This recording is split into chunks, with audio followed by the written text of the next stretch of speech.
You know that guy who walks into a room and everyone notices him. He's not a model, he's not rich, he's not the best looking person there, yet people are drawn to him.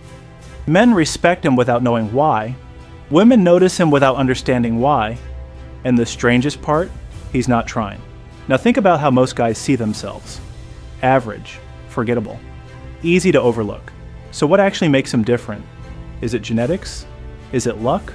Or is there something deeper happening that nobody talks about? Because maybe the biggest lie you've ever been told is that you're average. Nobody is born believing they're average.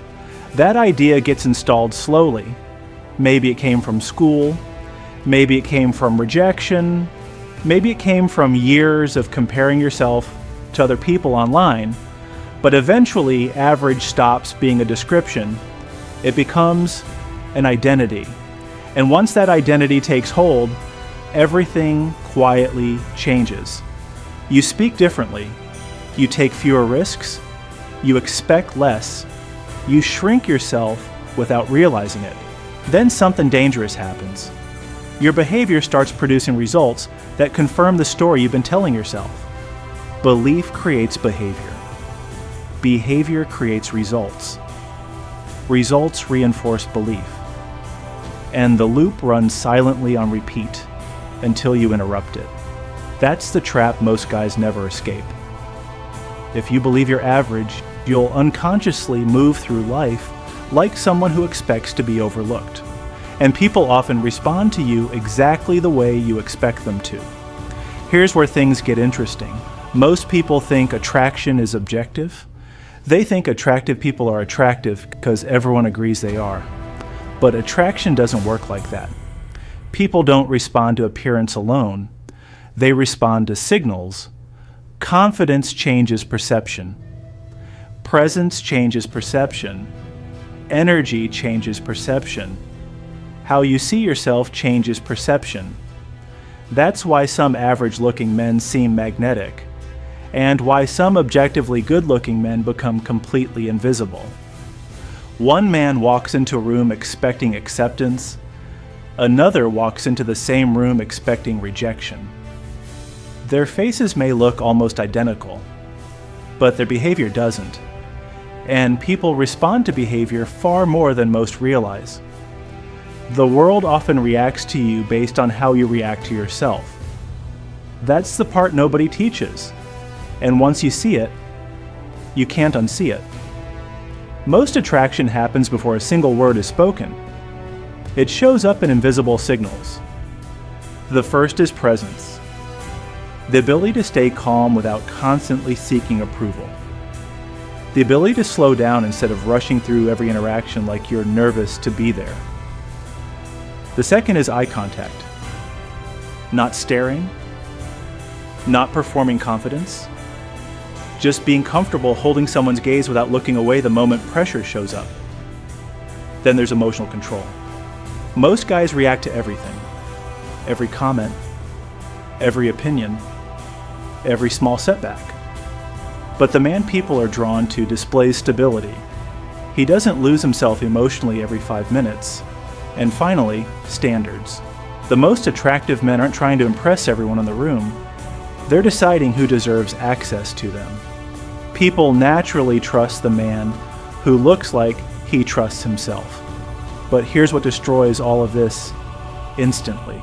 Validation seeking. One of the fastest ways to kill attraction completely. You can see it everywhere. The guy who over-explains everything. The guy who sends 3 messages hoping for 1 reply. The guy who reshapes his entire personality just to be liked. The more desperately you chase validation, the less attractive you become. Because people can feel it. Neediness communicates uncertainty, and uncertainty is contagious. The moment your confidence depends on someone else's approval, you've already lost the room. That's why attractive men rarely chase. They don't need constant confirmation of their worth. Instead of asking, "Do they like me?" they ask a completely different question. "Do I even like them?" That single shift changes your entire energy, and people feel it immediately. Think about the most attractive people you've ever met. Chances are they weren't waiting for life to happen. They were moving towards something. Goals, direction, purpose. That's what creates what I call the main character effect. Attractive people act like they're living their own story, not waiting as background characters in someone else's.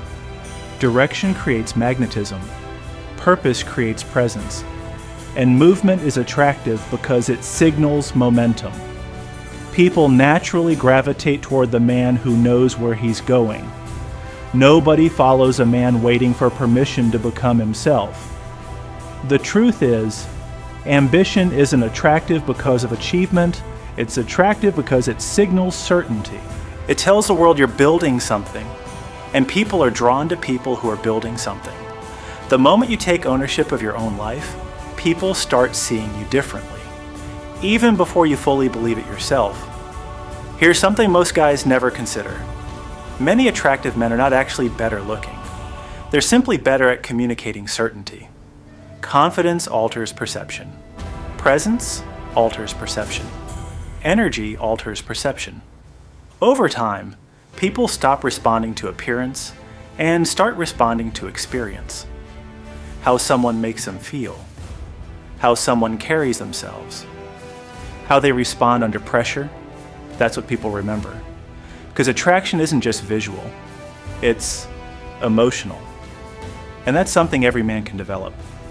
Yes, appearance matters, grooming, fitness, posture, clothes that fit, but these things don't create attraction.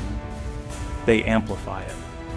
A great outfit can't replace confidence, and muscles can't replace self-respect. The real transformation isn't becoming someone else. It's changing how you see yourself. When self-perception shifts, behavior shifts. You speak differently. You walk differently. You stop shrinking yourself. And people notice. Not because you became perfect, because your behavior changed. Most men think confidence comes first, but confidence is usually the result. You act until confidence becomes part of your identity. The moment you stop behaving like someone average, people stop seeing you as average.